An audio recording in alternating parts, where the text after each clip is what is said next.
Sobrang intense ng laban, grabe to. Justin Brownlee with another clutch 3-pointer. Umabot pa sa overtime ang game na ito. Take over si JB at Kevin Kiambao para sa ating national team. Pasok na nga sa quarterfinals ang Gilas Pilipinas. So ito na nga ang knockout round sa pagitan ng Gilas Pilipinas at Saudi Arabia. Ang mananalo nga dito ay aabante na sa quarterfinals. Kalaban ang waiting na Australia. Dikdikan nga kagad ang labanan sa first half kung saan lamang lang nga ng 3 puntos ang Saudi Arabia sa score na 50-47. Third quarter wala pa rin ng pinagbago kung saan palitan pa rin nga ng baskets ng dalawang kupunan. Hindi pa rin nga nagkakaloy ang score ng both teams. What Coach Tim was asking. And trying to pick up his game. Little sidestepping move, attacks the big man.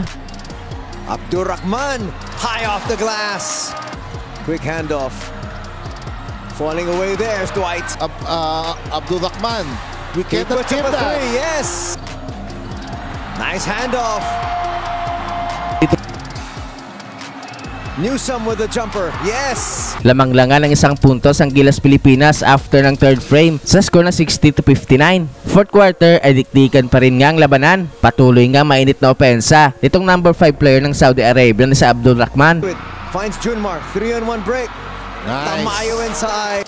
He was the first one down there. Nice. Tamayo. A lot of his moves in that third. Wow. He gets away. 3 in and out. And again, the big man. JB trying to get to his spot. Turns around, fall away. Yes, their big man. They send a double. Wow. And again, Newsome also there with the offensive board. Here comes their main. Dwight Ramos will misfire. AJ Edu with a put.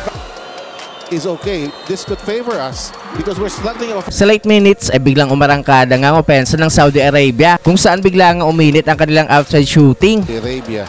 There's that nice double one pass. Step up na nga sa opensa ng Gilas si Justin Brownlee para iwasan ang tuluyang paglayo ng Saudi Arabia. Nagkaroon nga ng 5-0 ng Gilas sa 1-minute mark para ibaba sa 1 puntos ang kalamangan ng Saudi Arabia. Try to go inside to their big man. Great defense from Scotty. KQ. Edu.